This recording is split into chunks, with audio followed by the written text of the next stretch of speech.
Catch Texas in Color every Wednesday morning at 11 a.m. And don't forget to subscribe to the channel. There we are. Good morning, everybody. Good morning. I'm Ronald Gordon with Texas in Color. We're here. We're talking about all the new laws and stuff that's going into effect. This week, we're going to cover the school vouchers and schools and what effect it will have on Texas public schools, private schools, and even in homeschooling, because there is money for people who teach the kids in home, but it's not as much as they think it is. So we're going to cover all that in the pros and the cons, and it's on both sides, pros and cons. So we don't know exactly which this is going to lead us to, but I'm gonna open up with, let me get to my page right here where I have everything at. I'm making sure.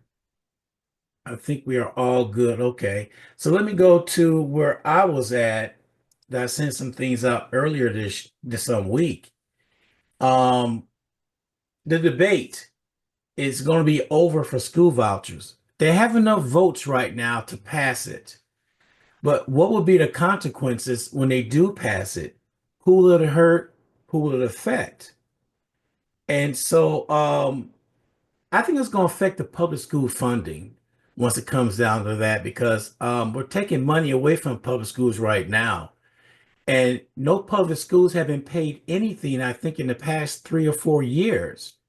They just been holding on to the money for this to vote on to do vouchers. But the downside for the vouchers is this. Now I read it, it seemed like each student, not each household, but each student would get $8,000. Okay. But I looked at the program for mostly private schools. It runs between 10, 12, as much as $20,000 a year. So how is that voucher going to cover anything if you got to still dip in your pocket and pay for things? Any thoughts on that, Mr. Green? Well, yeah. And first, good morning to everyone. And this is a great topic that we're on today.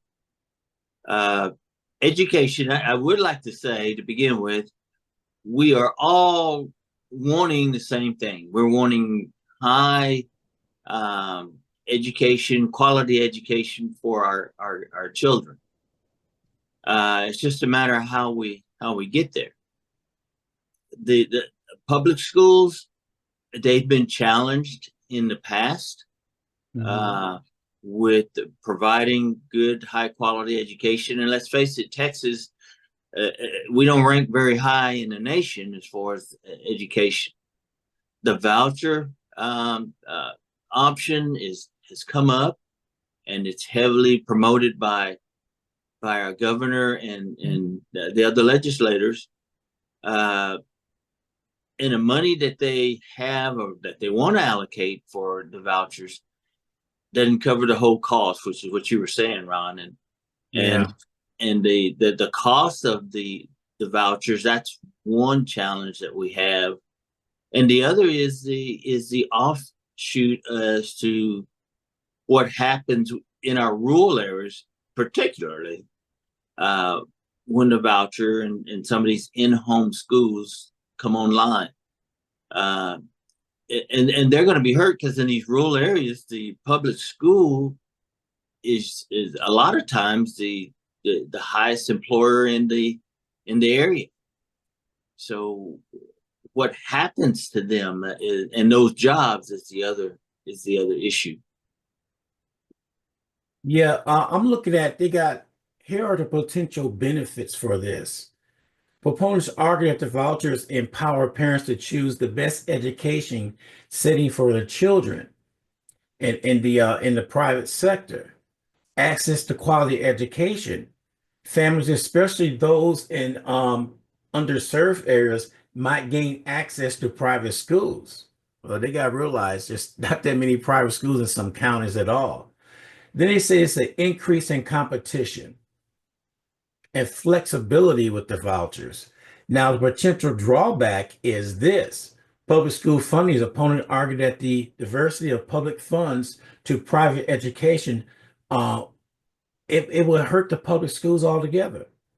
Lack of oversight. There's nobody really looking at the private sectors on how they teach and what they teach. It's only up to them. In public schools, the states mandate what they could teach, and that's what they do. So the impact to rural areas, like you just pointed out, is really going to suffer because some of the rural areas, like you said, their biggest employer is the public school system. So if they take that away and go to vouchers, it's going to hurt the rural area schools. Yes, and I'm not sure that some of the people have thought this all the way through. When I say thought it all the way through, what is the net effect in these rural areas? Fast forward, 2 or 3 years from now, what is that going to look like? And I just kind of wonder if they've given it any further thought. So that'll be interesting to see. Yeah, so here I am looking at the tuition cost right now, that people got to realize. The average tuition for private schools is almost $12,000 per year, all grade levels. Private high schools tends to be a higher tuition, almost right at 12,000. However, in larger cities like Houston, tuition costs may be higher, more than $17,000 a year. And then you go upwards outside that, some schools, private school, will cost $30,000 a year. We're talking about getting into what Mm. used to be the cost college to go to college back then. So, what is $8,000 going to do for somebody right here? And we're not talking about school supplies, uniforms, because some private schools you have to have uniforms.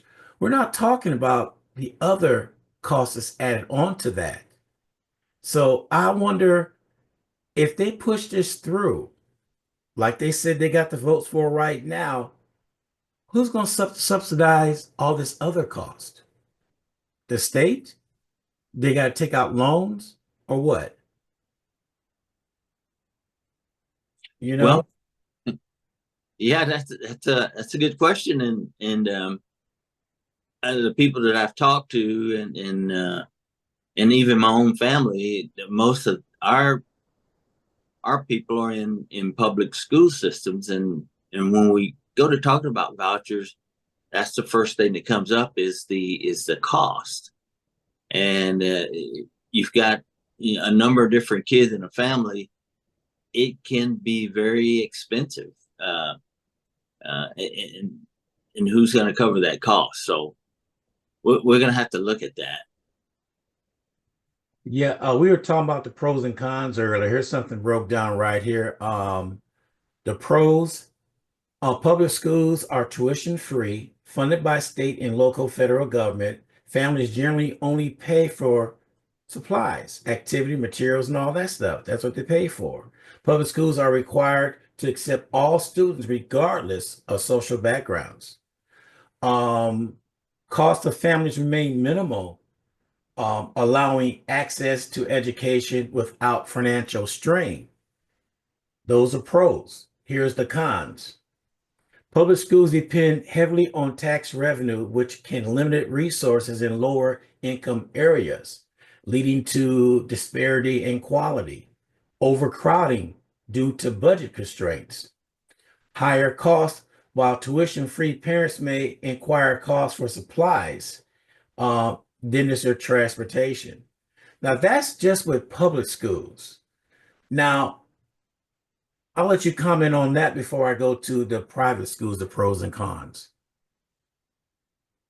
Well, yeah, it's to some it's going to be a tough decision because you look at the pros and cons that you just mentioned with the public schools, but they're not performing. Our kids are not, we're really behind the eight ball on the performance.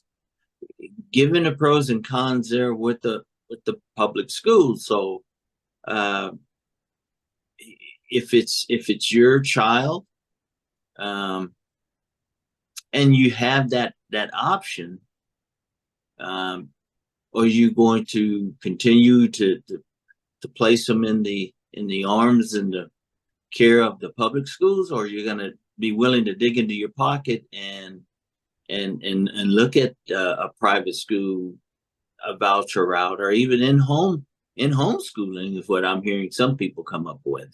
Um, but it's still going to be a cost as opposed to going to the public school option. Yeah. Here's the pros and cons for excuse me, for private schools. Higher tuition allow private schools to offer smaller class size, specialized program, and advanced faculties. Flexibility, families can choose schools with specific curriculums, religion, affiliation, or unique teaching philosophies. Private schools often have reputation for higher academic standards and college preparation. Now, those are the pros. Here are the cons. The average cost of private schools in Texas is $11,167 annually, with the elite schools costing more than $30,000 a year. Additional costs beyond tuition, family may face fees for uniforms, books, extracurricular activities, and transportation. Accessibility issues. Higher costs make private education accessible for many families, even with scholarships or financial aid. Now, I'm going to tag on that last one. They have scholarships for a grade school, middle school, and high school. I didn't know they did or not. But those are the pros and cons right there.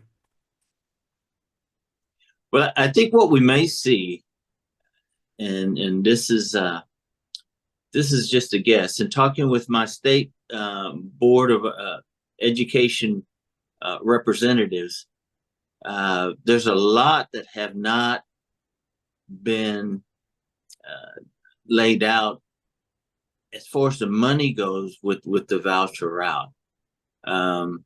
So assistance such as scholarships and other kinds of assistance is yet to be known or even laid out. So they're saying there may be more help there if parents choose to go to voucher route than we know right now. So there's a lot to be seen yet. So their comparison of the cost is this. Public education costs per student are covered by taxes averaging $11,760 annually statewide, reflecting the total district. However, families do not pay this directly. Now, in the private sector, families bear the full cost of $11,167 per student, in addition with supplies, expenses, and all that. So that is a good comparison right there. It is, and so we still have the session to go through, and for this to be approved totally.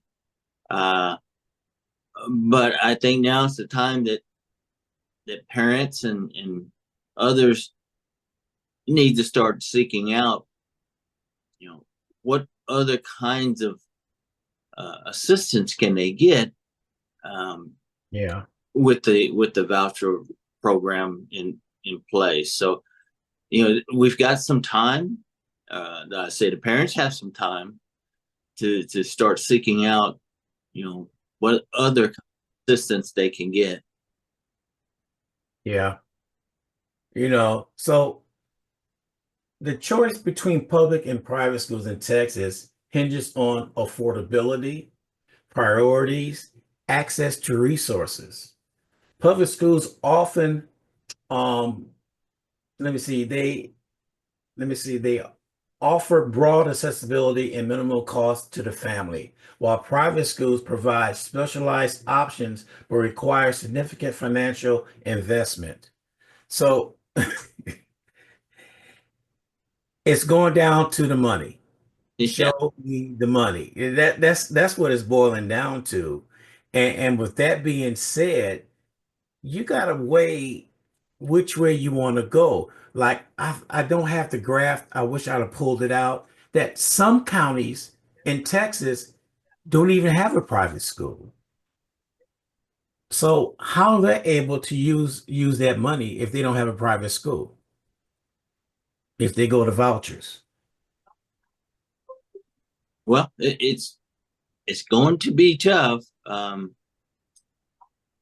We'll have to see. I think as we start looking at uh, the voucher option, there may be some things that come up that surprise all of us that we don't know yet. Uh, Yeah. and so that's what I think will happen. And because I think our intent is, we're not trying to penalize the public school option, at least in my view, anyway. Uh, and there'll be as much assistance out there as possible to help the rural areas that are really going to be impacted by this, should and when it gets approved. So I think we may see some things that will help in those situations. That's what I'm hoping. And do you know they never mention about the rural schools who don't have private school, how they gonna get money? That has not even been mentioned that I heard of anywhere. So if they gonna go for this vote, they need to cover all bases.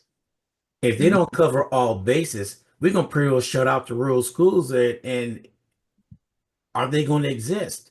Like for here, instance, in some cities in Texas, they shut down some of the schools because it wasn't enough kids going.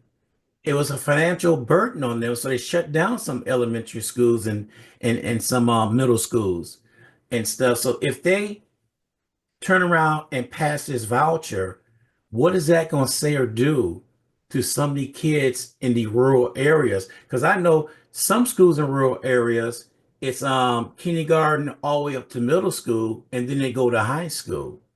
In some bigger cities, you got your elementary schools, then your middle school, then high school. So they they got a lot of studying to do on if they pull what they want to do, it's going to suffer. Yeah, and if I was a representative, um, either state representative or a state senator, and my county or area was going to be impacted, and I'm from a small county, small rural area, I would certainly be on the phone and beating the drum to find answers to some of the questions that we have just discussed. And I would certainly be doing that right now, and have some answers for these parents and the kids that are going to be affected. So let's see what happens. Yeah. I see that Dr. Veronica M. Brooks is in the house right now in her new studio. Look at her. Yeah. Good Yes, I morning. was. Good morning. Yeah, I apologize for that. I didn't know what was happening. I was here and then I was not here. I was like, okay, what's going on? Yeah. But yeah, so I jumped on my phone trying to listen to what you guys were talking about here, and about those bills that they are, trying to pass. We are, when you said about $8,000 a year, you have to really look at that. That's something that's, to me, that sounds like they just want you to fail. They just want, because 8,000, even when you break it down, just to monthly, that's like maybe about 400 and something. And then if you break it down daily, it's like about maybe 160 something dollars or something like that. Uh, I that's calculate. just like for one child, right? Yeah, How can you do that to a school? So it puts a lot of impact there for me because you're thinking about children, and if you really care about children, then you would fix the problem, not try to destroy it. And it just lets me see, really where we stand. And as far as us, it puts people that their children in school in a danger zone to me, not really being taken care of. So what other options do we have is basically find a way to homeschool to me. But that would be difficult for some parents that work. You see, you got to think about everybody, what's happening there. So it's a whole lot going on there with those bills. Hopefully they'll see what's happening. And we really hadn't hit the real heart of this is most of the public schools have aftercare when kids have to stay in school till the parents get off from work. Now, is that going to be I don't know if some private schools do that. I think when it's over with, you got to go. There's no after school care after that. So I don't think they have really talked about that either. And Yeah. so it's a lot of things going to affect the kids if this bill is passed. Yeah, they're not, it's like no care for the children. So it when I'm looking at that, I'm looking at where your character's at, your heart is, and everything. And you say you care about uh kids, you have all these different bands, but it's showing that you do not care about the children, because what you would do is make the best interest for the children. And parents have to work, the money's there. With private schools, you have to have that money to pay that private school. And I know that because, where my kids and you know, my grandkids, they went to private school, but everybody, you have to look at everybody does not have that to pay. Everybody cannot just do that Right. in a private school. You cannot forget about the others. And that's where you have to keep that open mind and look and see, okay, wait a minute. You look at the percentage, and I think you gave me a percentage, Ron. I was it like 72% or something, like it's on one of the emails. That's going to be damaging. Yeah. You have to look at all what is there. And if you're not looking there, you're in the wrong place. You're not even supposed to be actually in Congress or any type of representation, to Yeah. me, because you're not looking out for the entire America. You look at the percentages. You don't be ignorant to the fact that there's other people that are there that are going to suffer. And if you're for America, be for America. Yeah. See, you just brought some. Here's something I'm gonna read out to you. This hit me right here when I read this. I had to do a double take on it. The potential effect on public schools, including here we go, their sport programs, stem from likely reduction in enrollment as some students may transfer to private schools. The decrease in enrollment could lead to diminishing fundings for public schools as state funding is tied to students' attendance. See, a lot of people don't realize that each student that's in class, that's how they get the money, for each student. And they don't understand that. So if there's a reduction, that's what's going to happen. And also what's going to happen is it's going to hit all these extracurricular activities, not just sports. We're looking at band. We're looking at all these things that's going to hit the majors window, and they it's just going to be gone altogether. So, Yeah. And those are important things. Those are right. So important how are things. we going to go ahead and make up that loss? Because right now, here in each county in the state, there's some money that comes out of taxes that goes towards the schools. Now, does that money get funneled all the way up to the state level and not dispersed here in the local area? I don't know how Mm. that works. Anybody know how that works? How they disperse the money? Yeah, well, once the taxes are collected yearly here, those taxes go to the state for the education fund, or is it here in your county or your city? Well, that money is it is doled out by the state to the districts, and so then it's rolled out, from that level. It again, I as a local representative, I would be um, really on the phone calling the mayor, and not the mayor, but the our governor, and asking, hey, where are we going to get some assistance for the void that's going to be left, and because they're going to have some answers for parents here in the next year to 2 years. But I don't hear a lot of people doing that, and yeah, so I think maybe they just hadn't felt or seen the pain yet, but it's going to be a pain. Which brings this point right here.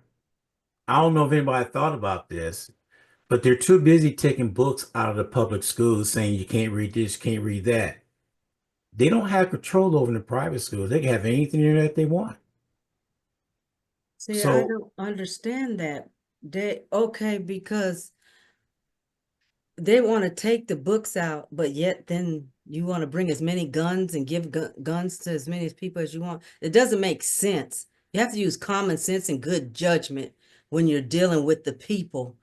And when we look at removing those books, see, I see what type of people that we're working with, and they don't have the common sense that they need for to handle, like I said, the children, because that just doesn't make sense to me with the books. Because I know when I, being retired now in contracting, when we allocate the money, when I'm awarding that contract, whatever it is, for 10 million or whatever, we have a way where we allocate the money, but it's like in certain increments, and it goes to that head, person, but they have to give us every single detail, how they have spent, that money, what's going on when it's divvied out.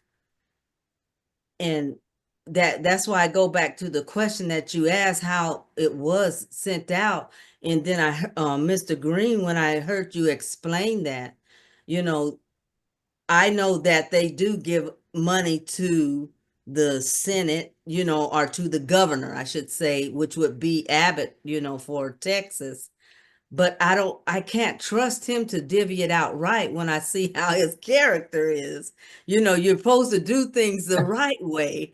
When I see things like that, how can you not notice somebody is only taking care of their end of the stick, and then they may only do it for the private schools, which, a lot of are either to the millionaires and the billionaires, which is unfair for the people that don't have. So I don't understand how they can take out the books. They're gonna get the money. I don't believe that they would just sit there and just let the kids go like that. I just don't believe that. I believe there'll be a fight in there with Congress, an actual fighting back. I don't think they would just let the children suffer like that. I truly believe that. yeah, because that is our future. And it's almost like a double standard. Yeah. Like you go to private school, you can't read this. You go to public school, you can't read this. You go to private school, oh, you can read whatever you want to read. So how on one hand you telling everybody else in the public sector you can't do this, but then you giving vouchers out for private schools, say you can do whatever you want to do because state don't mandate private schools that I know of. If anybody know anything different, please let me know. Well, I think you're right, Ron, in that private schools they have less governmental supervision, if you would, than the public schools, and that is one of the downsides, is that you don't have that kind of control, because private schools they're private. They're going to operate according to their own rules and bylaws.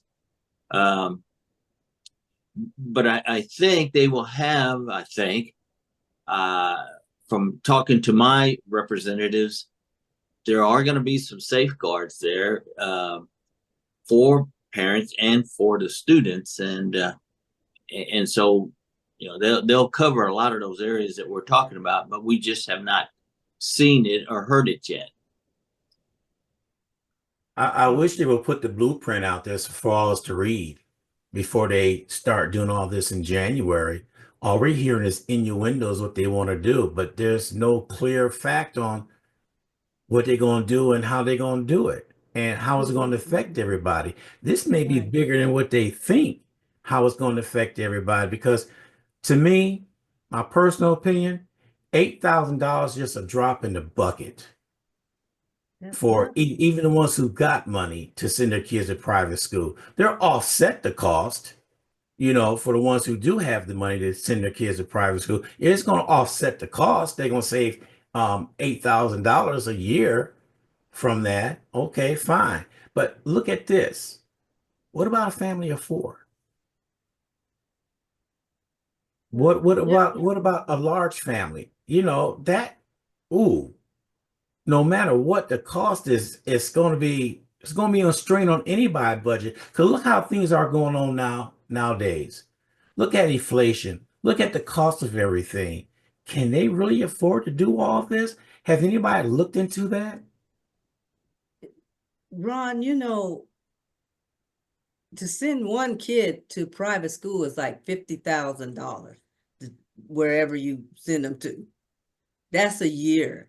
It could be, even more. It could be 50 or even more. So I don't know, that $8,000, it just doesn't make it. The numbers are not adding up at all. It doesn't make any sense. $8,000, that doesn't make any sense. I mean, 8,000. It's not clicking. So let's be real about this, everybody. They're talking about the low end of $11,167 to send somebody to a private school. Okay, that's the low end. What is that private school like? Is it only accepting 50 students to that school because they're small? And then when they're talking about going to the elite one, 30 plus thousand a year. So what are we looking at? Have we really did the math on that, on the size of the private school? That doesn't make sense. So, okay, Ron, so you say that the lowest is $11,000 just to send one kid to a private school, right? Right. But they're giving $8,000 for a whole year for the whole entire school?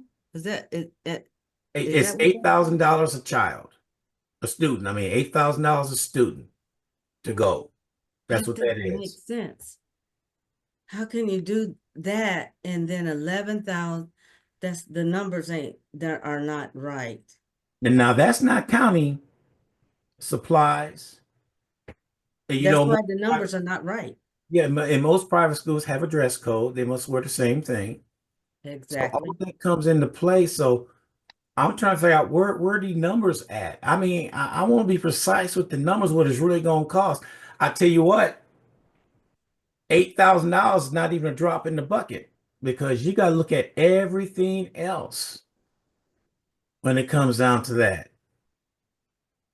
Yeah, I would strongly encourage everyone to get in touch with their representatives and ask for the blueprint, if you would, of this voucher program, and get some answers to some of the questions that we have. And because there's a lot of void there, and we're not seeing it right now. But I have confidence in our governor that they're not going to leave them just out there in the dark. So they'll come up with the program to answer some of the questions that we do have. I believe anyway. Yeah. Mr. Green, I don't believe, my governor, see, they already then gave the keys to a criminal or crook. And then that criminal has given keys to the his, other people that he's putting in place. He's given those keys. So you're giving keys to a criminal. That doesn't even make sense. So I don't trust, because they lied so much. And now, they're going back on their word, because I just heard what the Trump administration, what Trump was saying about, they don't know if like the prices can even go down. He can make the prices go down. But before he's saying that he could. But now he's saying he can't. He's going back on something else. It's always a bunch of lies. So it's hard for me to trust. None of that. I can't. It's hard for me. Well, I know saying trust in God, and I think God will pull us through. Yeah. As far as a person's word and their integrity, it falls back on us, because guess who voted and put them in office? We did out here. And so we have to have some accountability there as to who is in those positions. And if you don't have the confidence in that person, and we need to get another person in, that's for sure. Yes. And I don't know what they did not understand when they were actually voting. And now the voting is going to come up again soon for the governor. So you got to really pay attention even about that. We don't want that person back in place anymore. So I hope somebody gets up there and run that can help us, help our children, help, just with the education arena and building the schools, because we want them to grow, to be great, to be successful, not to deal with all this chaos. As an American and as people in leadership, I expect you to take the weight off and to do what is right. That's what I expect. But like I said, the right people have to be in the right position, because we already know the integrity of the other people that are in place.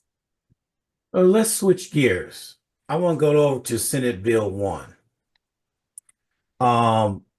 which were introduced. They introduced education savings accounts.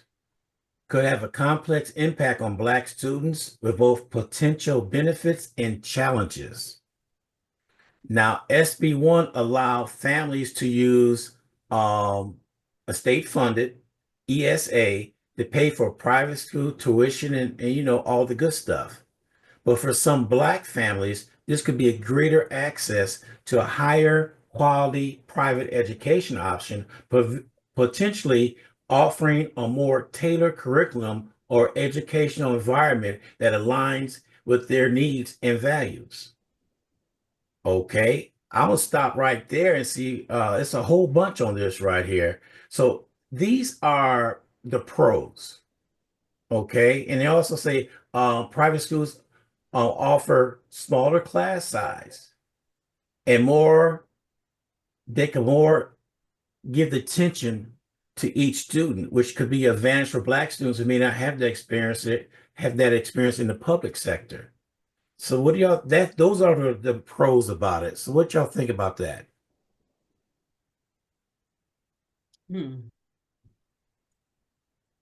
Well, yeah, smaller class sizes. Yeah, that's a good thing.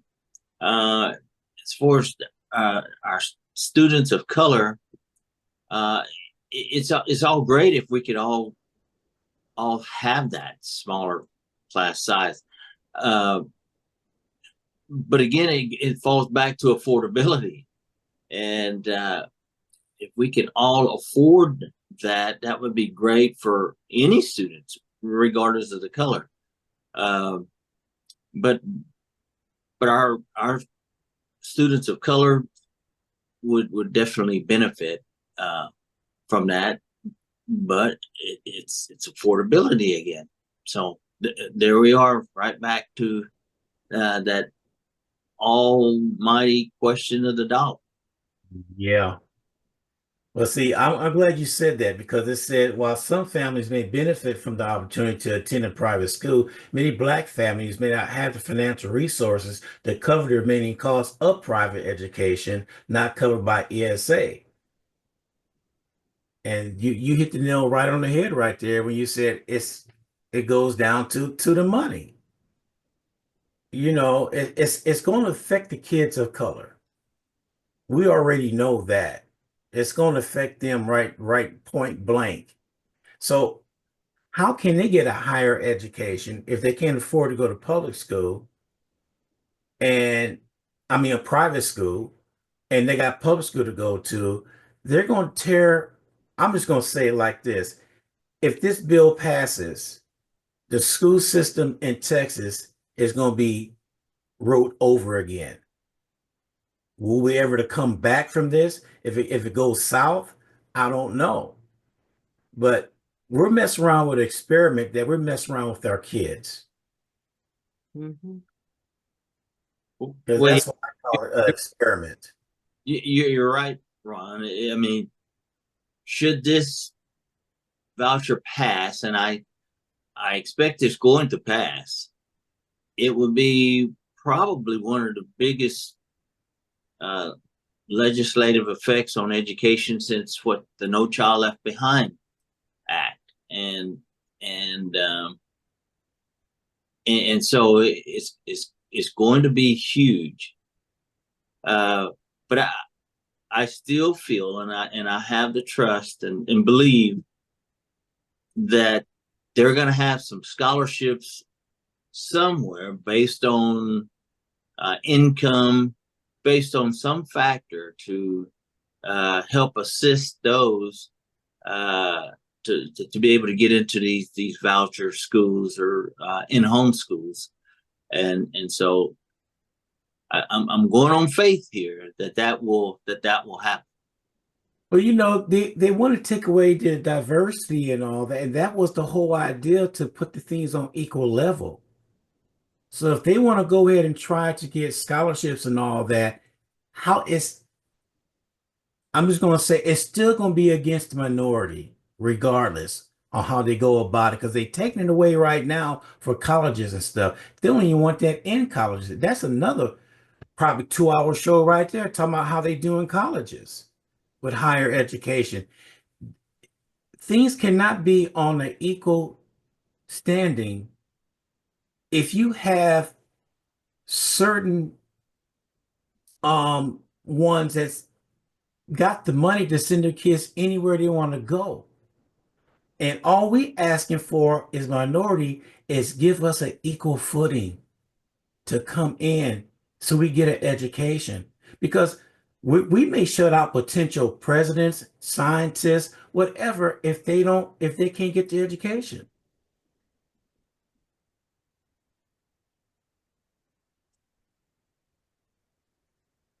Agree? Okay. For Doctor to share some of her input, but is she still with us by chance? Yes, she's Yeah, here.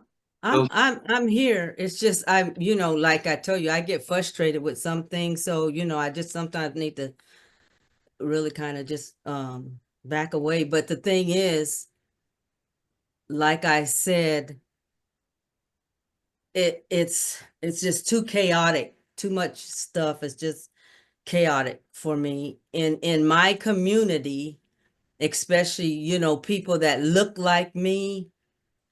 I would actually tell them to just get with other people in our community, because we can't trust none of that up in, you know, those positions there. It's hard. We can't depend on them. We can't, you just yeah, you can't put your trust there. Just like you said, you definitely have to put your trust in God, but you have to be using wisdom and knowledge at the same time as you're waiting patiently, and make sure you have everything in order for your own self. And what I mean by that, sometimes you have to get with your own community and get together with them, bind together with them, and that way we can pitch in together to help one another build our own children together.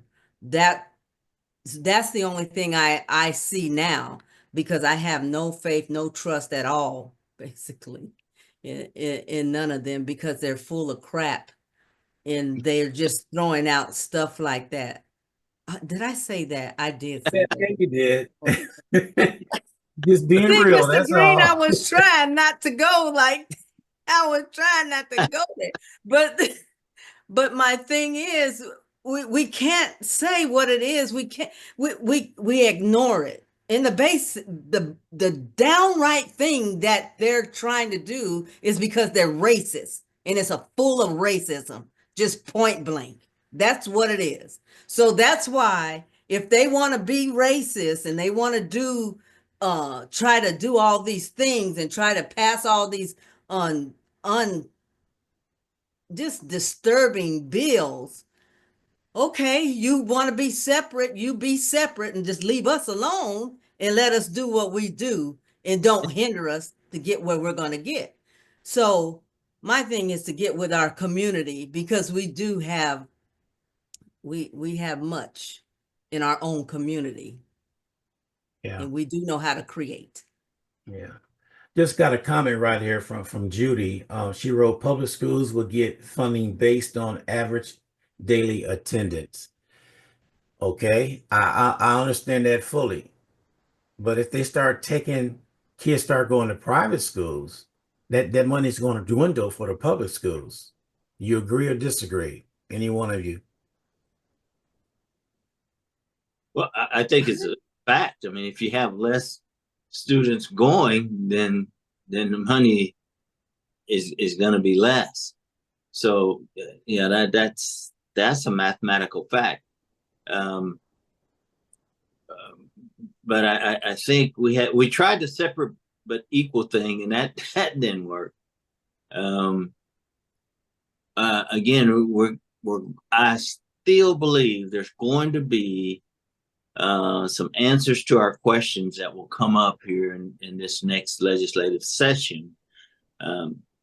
But we as parents and as the public, we're going to have to pull and tug at our elected officials to hey, spell out this plan that we have or that we need in order to help these families that have less need. So we got to get some answers, and there's a lot of things that are not clear to us. So we got to find out what they are. You are so right about that. It's a lot of things not clear to us. We got a lot of questions, and And we shouldn't have questions. We shouldn't have these many questions. Some questions I understand, but this is really unnecessary. We should not have this many questions. We should be clear, and we should be, comfortable, just to live, here in America, especially when you're straight up American. My thing is, you said to go to our representatives. Okay, if I go to my representative and they give me not what I want to hear, because I want to hear some facts, I need some data, I need to see what that plan is actually going to be, because all the people that I talk to, they ask and I have to give them an answer. And what is that? I don't know what to say. I don't know. I have no idea. I don't know. That doesn't make sense. I shouldn't be like that. I should be able to give a clear and concise answer to them, just like you said, the parents need to know. So, yeah, I'm gonna take you up on that. We'll go to the representative and ask. I'm gonna try my best to get down there to the Capitol when they start having these sessions, because I want to hear it myself. Because that's going to be a subject right there that is going to be, we got to have the answers to the questions. Matter of fact, if they ask anybody to submit questions, I'm gonna have 20 to submit because I want to know the answers. See, in order to take part in this, we have to be part of it. So we could sit back all day and say this, say that, but let's get down there and be part of it. Let's not be the problem. Let's try to have the issues resolved. Let's get the answers. So instead of sitting back on your sofa doing Monday night quarterbacking, we need to be down in the trenches with them and give them our opinion because they need to know. They need to know what Texans are asking and what they really want. So if you get enough pushback, somewhere along the line, somebody's going to start listening. Amen. And the ones that are in Congress that are fighting, especially I could say in Texas, they're standing up pretty strong, and they do need our, just they need our support. But I think more should be said, more should be done. But if they don't know, because they got to get the answers from the other people, then yeah, it's just What happened to the Mr. Green? What happened to them old timey smoke filled rooms? You all got together in a room and y'all talked it out, didn't leave till everything was resolved. What happened to those times? Are we gonna come back to those times that we can actually sit down and talk to each other across the aisles? What's best for Texas? What's best for the kids? It looked like we got away from that. It's almost like do as I say and say as I do. I believe most people have resorted to AI now instead of smoke filled room. Right. Okay, touche on that. When you're right about that, AI would tell them everything, but they don't listen to AI. Yes. Yeah, Yeah, we missed those days for sure. because that was a way that you really got together and sat down and you talked to each other. Because to me, I tell you, meeting somebody in person is better than texting on the phone because you get that feeling. You can see that trust in them. You can see if they're BSing or not. You can see it. Email or text message, you don't know what they're feeling. They say, I'll do this just to shut them up and just go on the merry way. But if you see them in person, it carries a lot more weight. You're absolutely right. Now I don't know that we can go back to that now since AI is here. I think AI is here to stay. So we got to learn to work with what we have. And unfortunately, it is what it is. So, you know, any way we can help the people and the kids out there, we just have to make an extra effort now and get her done.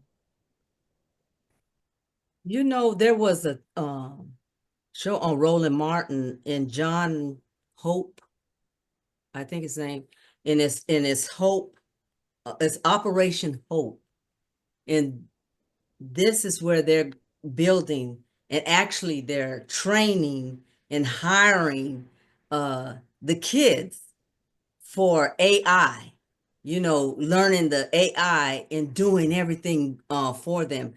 I would make a suggestion to get involved in that Operation Hope. And I read some of his books. He's actually one of our billionaires. And I believe millionaire, but well, I think he is one of our billionaires, but Black billionaires. But the thing is, I would get involved with them because they have an outreach. I mean, they're there and they have different groups set up to help actually our community in America. So I think that's one of the places that we can actually go to. But it was good. It was on Roland Martin. I think they had like a 3-day series of it. Mm. And I didn't get to see all of the series of it, but I've known about Operation Hope for some times and been, registered with them, but they have a lot that's there. But I think that's one of the places.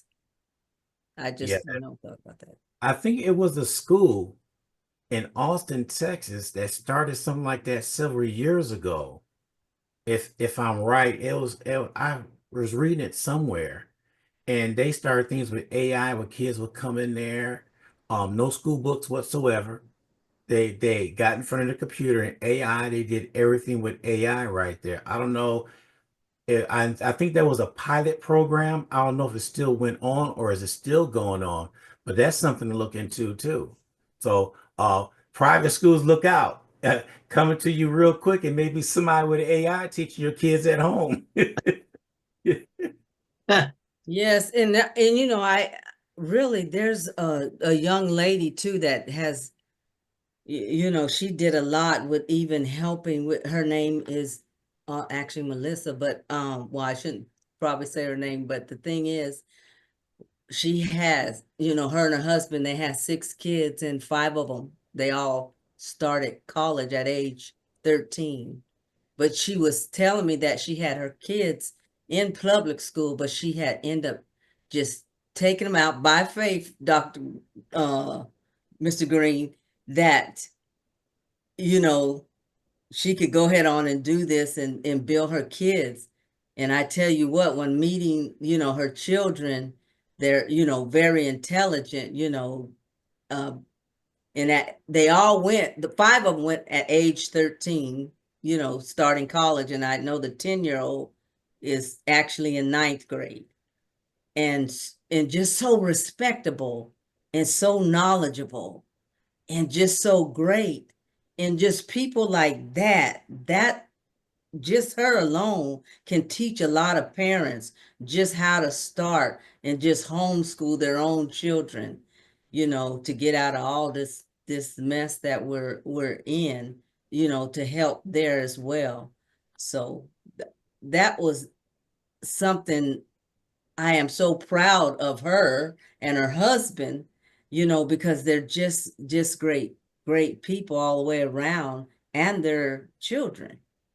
And they're going to be lawyer, doctor, business, I forgot what the others are, but they've already, I mean, they're coming like in their senior year, getting ready to graduate from college. Yeah, not even, they're so young. But those people like that is good to connect with as well. Okay. Well, let's go around the horn and we close things out for this Friday edition of Texas in Color. Thoughts about the vouchers and where everything is going here in Texas? I'm gonna start off with you, Mr. Green. Yeah. Well, thank you, and thank all of y'all for your input and your vision. Uh, we're at a point where we're going to have to do something different, because our educational performance as a state in comparison to the nation it's embarrassing. In fact, when I look at Iowa and Minnesota, and I know it's not comparing apples and oranges, or it is comparing apples and oranges, but we've got to do something different here in Texas.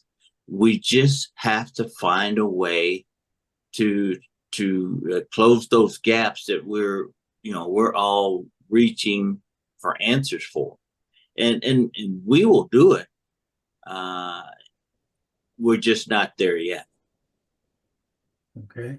Dr. Brooks. Yeah, we're not there yet, and I don't think I want to wait any longer. But that's why sometimes we just have to move like now, connect with the right people and get into, like I said, the different groups, especially to help build.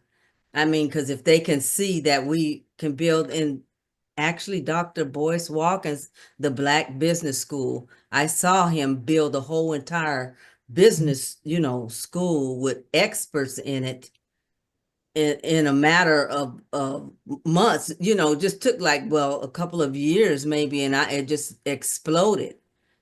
but using powernomics and things like that, because I'm going to focus on my community because it's affecting most of my community. So that's where I am looking at.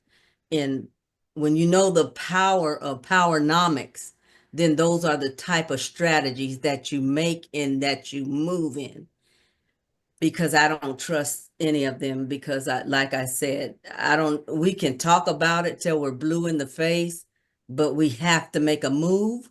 We have to make a change. And that change is to bind together with other groups that are like-minded, like you and me. Okay. My thoughts on this is, I said it already earlier, is don't talk about it, be about it. Get down there at the Capitol and see what they're doing. Go and see the session for yourself. If they ask, if you have any questions, have questions written up, because they don't know what you want or what you need if you don't speak out. And that seems to be the problem nowadays. Nobody, or they're afraid to speak out. We got to start speaking out. Like Mr. Green said, call your representative. Let them know what's going on how you feel. Because remember, we put them in office to represent us. And if they don't represent us, we can always take them out of office. But we got to have a stand on where we at. There's no drawing a line in the sand anymore. We just got to go there and be about it and let everybody know this is what we want and this is what we're looking for, regardless if you get it or not. But at least your voice will be heard, because that's the best thing about the democratic process here. Your voice counts. Whether it's going to swing anything or not, you have to get out there and use your voice, because your voice is your power. That's right. Okay. All right. We appreciate Dr. Veronica Brooks and Mr. Green coming on board. Boy, I love these Fridays. I look forward to these Fridays. I'm looking at Veronica. She's sitting up there like she's in a penthouse office space somewhere. Just in Oh, my house. Veronica, let me tell you something. You missed the last 2 weeks. I know you had other things going on, but Mr. Green was in a suit for 2 weeks in a row. Oh yeah, I saw it. I saw the recording. You guys were totally awesome there. And Yeah. I learned so much from you guys each time I get on here, and I know I get a little frustrated because I've been there to the White House, but I appreciate you both, because you're just trying to get things right. And I'm really, I just don't have the patience, I guess. Well, the best thing I like about our show, we could agree to disagree, but in the bottom line, we still want the same thing. Yeah. We Yes. still want the same thing. Sometimes you gotta go to New York, to Chicago, to San Antonio. Sometimes you gotta go to Mars and Moon to San Antonio. But the deal is, we all agree that something needs to be done. Right. And it may not be the way we want it, but that's the process. And we got to respect the process, whether we like it Yeah. or not. Yes. And to change the process, we got to get out and vote and do things we need to do. Because it doesn't make any sense to talk about things all the time if you're not doing anything. Exactly. Oh God, Ron, exactly. Yeah, you have to, really put your foot down. Yeah. But I appreciate you both. I really do. I appreciate you just sharing your wisdom and all the things like that. And I'm glad we can agree that something needs to be done, but I just have to move, where I have to move to, and that's what I've been doing. And I had to connect. I had to support the people that are for us. I can't go anywhere else. But when I see somebody build it, just make things happen, I say, oh, okay, this is how we're going. And Yeah. this is, I don't know if yeah, I better not let y'all, yeah, I'll keep that. But anyway, yeah, I've seen it happen where when we bind together in 45 minutes, almost came up with $2 million, when we bind together. And see, that's, we can do that if we bind together. That's why I wanted to make and stress that point, because you can't always put your eggs in one basket. even though they're there and we're trying to get people in right positions. And, I didn't vote for, those people that up in that presidential, no, I didn't vote for that. That was not, so the ones that did, it's like we're coming back and trying to catch where they made their mistake, but they're going to have to fix their mistake, because like I said, I know what we need to do, and we have to bind together and do what Mr. Green said. You go to the rep and make sure they're putting their foot down as well. Yeah. Yep. Well, all right, everybody. Appreciate it. Another Friday. We'll catch everybody. What is next Friday? I'm gonna make sure. The 20th. Okay. Yeah, the 20th. So yeah, we'll be broadcasting on the 20th. Okay, And that we'll ain't get together about karaoke. yeah, huh? Oh yeah, I got that. That coming ain't up. that ain't No, it ain't karaoke, but karaoke. I can't. I mean, I can't. I'm cut off now. I can't do But then we no got the skydiving, 27th. no So bungee jumping. yeah. No, I can't. No more. It's over with. All right. I'll get together with both of y'all and we'll talk about the 27th if we're going to do it or not, because it's 2 days after Christmas. People may have family in town and we didn't want to mess with all that. So we'll get together on that. So I appreciate you, Dr. Veronica Brooks and George Green, for being on. This is Ronald Gordon with Texas in Color. Until next Friday, y'all have a blessed weekend. Okay. God bless. All right. All right. Bye-bye. Bye. Bye-bye. Thank you for watching Texas in Color. Please tune in every Wednesday at 11 a.m. And please don't forget to subscribe to the channel and hit that notification button so you'll be notified each and every time we go on live.